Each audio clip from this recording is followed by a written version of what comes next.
And zone and middle zone. And zone काफ़ी लोग question करते हैं, सर हमें बीम के अंदर and zone and middle zone क्या होता है, या फिर जोन ए जोन बी क्या होता है, या फिर हम जो कॉलम के अंदर जो बीम होता है, बीम के अंदर जो रिंग्स प्रोवाइड करते हैं, इसको बोला जाता है स्टरप। ठीक है, ये इसको बोला जाता है स्टरप। और जबकि कॉलम के अंदर जो प्रोवाइड करते हैं उसको बोला जाता है लेटर टाइज। ठीक है, ये भी लेटर टाइज बोला जाता है, लेकिन इसको लेटर टाइज बोला जाता है। इसको टाई, या जो टाई का मतलब होगा, इसको टाई अप करता है। जैसे आपकी जो मेन रेनफोर्समेंट होता है, इसको प्रॉपर टाई अप करता है। ठीक है, जो इसकी स्पेसिंग है उसको बनाए रखता है। प्लस आपका जो इस पर लोड आएगा, इफेक्ट करेगा, तो ये इसको फैलने नहीं देता है, बीम को फैलने नहीं देता है, मतलब खुलने नहीं देता है इसके बाहर को। ठीक है, तो इसलिए रिंग्स मोस्टली प्रोवाइड किया जाता है। और दूसरी बात यह है कि जो इसके हुक्स हैं वो पहले से ही इस बैंड होने 135 डिग्री में, जैसे इसका सीधा जाएगा वो 180 हो जाएगा, और इस ऐसे जाएगा तो 90 डिग्री में, और जैसे ही सीधे से जाके इसको ऐसे बेंड करेंगे तो वो 135 डिग्री में बेंड हो जाना चाहिए। ठीक है, बट लेकिन इस कंडीशन में यहाँ पे बेंड नहीं हुआ, ताकि जो मेन रिइंफोर्समेंट होते हैं इसको प्रोवाइड करने में उनको डिफ़िकल्टीज़ आती है। लेकिन जैसे बीम डाउन हो जाएगी तो उसको बाद में इसको बेंड कर दिया जाएगा हुक से। तो स्टैंडर्ड IS कोड के अकॉर्डिंग क्या रहता है, इसका जो 2D क्या रहता है, जो डेप्थ ऑफ द बीम और इंटू 2। सपोज अगर इसकी जो डेप्थ है 600 है, इसकी जो डेप्थ है 600 है, तो IS कोड कौन सी 600 और इंटू 2, तो 600 दूनी 1200 हो जाएगा। तो यहाँ पे जो कॉलम का फेस है, इसके फेस से 1200 की दूरी तक जो रहेगा वो रहेगा एंड जोन। ठीक है, एंड जो, और मिनिमम क्या रहता है 450 स्पेसिंग, मतलब यहाँ से डिस्टेंस 450। अगर कोई नॉर्मली जैसे घरों के अंदर 9x9 की बीम देते हैं, तो जैसे कि 9x9 की हो गई, तो 9 दूनी 18 हो जाएगा, तो वहाँ पे भी 450 हो जाता है। तो वही रहता है कि मिनिमम 450 की दूरी तक, उससे कम हम इस एंड जोन नहीं लेते हैं IS 456/2000 के अकॉर्डिंग, या फिर 13/920/1993 अर्थक्वेक रेजिस्टेंस कोड के अकॉर्डिंग। तो इसी बेस पे जो इसकी स्पेसिंग रहती है वो मिनिमम 100, 125, या फिर आप जैसे कि 4 इंच, या फिर आप 5 इंच, या मिनिमम 6 इंच, इस तरह से ले सकते हैं। बट लेकिन एज पर डिज़ाइन के अकॉर्डिंग ही आपको स्पेसिंग दिया जाता है। जैसे आप जनरली घरों के अंदर ये यूज़ करते हैं, उसमें क्या जाता है कि एंड जोन मिडल जोन नहीं लेते हैं।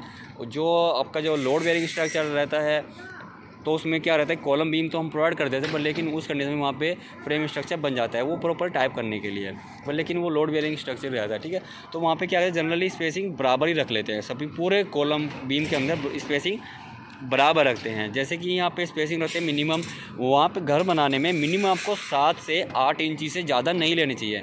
मिनिमम आपकी 7 इंची स्पेसिंग रखें बीम में, घर बनाने में। और अगर आप साइड पे आप यूज करें, साइड पे आप काम करें, तो वहाँ पे एज पर ड्राइंग को काम करें, या फिर आप जो गिवन रहता है एंड जोन में, आपको बता दिया कि अगर ड्राइंग्स आपके पास नहीं है तो उस कंडीशन में डेप्थ, बीम की डेप्थ देख लेना कितनी है। डेप्थ कौन सी होती है विद स्लैब, अगर स्लैब की थिकनेस 6 इंची है और आपकी 1 फीट की आपकी लटक हो जाती है नीचे, इसको आप टी बीम भी बोल सकते हैं वहाँ पे, तो वो 1.5 फीट हो जाता है। तो वहाँ पे 1.5 फीट और गुना 2 करेंगे तो वहाँ पे 3 फीट हो जाएगा। तो 3 फीट की दूरी तक रिंग की स्पेसिंग, जैसे यहाँ पे 6 इंची है, अगर एक 6 इंची है तो 3 और 12 × 36, 3 फीट को इंच में कन्वर्ट करेंगे तो 12 × 36 इंच हो जाएगा। और एक रिंग की स्पेसिंग कितनी है, जैसे 4 इंची है, तो 4 इंची को 36 से भाग करेंगे तो 4 × 12, तो आपके 3 और 3 × 9 अप्रोक्स 10 रिंग आपके यहाँ पे बनेंगे। ठीक है, इस तरह से। ठीक है, तो मिनिमम आपके 9 रिंग यहाँ पे बनते हैं अगर आपकी 3 फीट है तो 6 इंच की स्पेसिंग पे। ठीक है, 4 फीट से स्पेसिंग में, तो इस तरह से यहाँ पे देख सकते हैं। ठीक है, तो ये आपका ये एंड जोन रहेगा, तो यहाँ पे स्पेसिंग क्या है 125 है, मिनिमम 5 इंची, कॉलम सेंटर 5 इंची यहाँ पे लिया गया। ये मिडल एंड जोन रहेगा, और मिडल जोन आपका ये आ जाता है,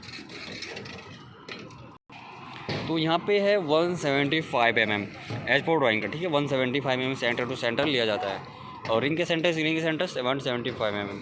तो नंबर्स ऑफ रिंग्स कितने लगते हैं बीम के अंदर एज पर एंड जोन मिडल जोन, उसका लिंक मैं आपको डिस्क्रिप्शन दे दूंगा, वो सब मैंने निकाला हुआ है।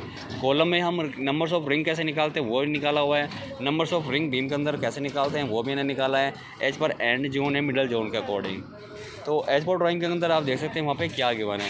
अगर यहाँ पे एक्स्ट्रा बात जैसे कि L/4 गिवन है, L/3 गिवन है, तो सिर्फ जहाँ पे भी L/3 गिवन है, जैसे एक्स्ट्रा बार यहाँ पे गिवन है तो वहाँ पे जितनी एक्स्ट्रा बार की स्पेसिंग है उसी में एंड जोन गिवन है एज पर ड्राइंग के अंदर। तो इस तरह हमें बीम के अंदर स्टेरअप्स प्रोवाइड करने हैं। तो आई होप आपको टॉपिक क्लियर होगा, एंड जोन क्या होता है, मिडल जोन क्या होता है, या फिर जोन ए जोन बी क्या होता है, इसकी स्पेसिंग हम कितनी मिनिमम कितनी रखते हैं, मैक्सिमम कितनी रखते हैं, प्लस इसकी जो हुक लेंथ है वो कितनी।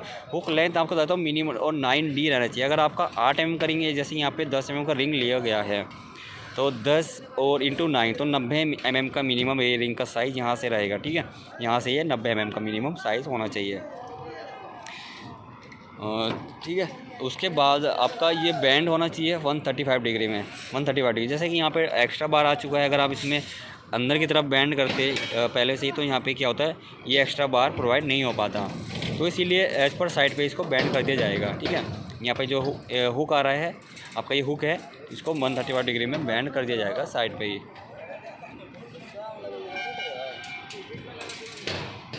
तो आई होप आपको टॉपिक क्लियर हो गया। अगर आप कोई क्वेश्चन है, कोई क्वेरी है, प्लीज़ कमेंट बॉक्स में आप लिख देना, आपकी हेल्प जरूर की जाएगी। तो thanks for watching this video.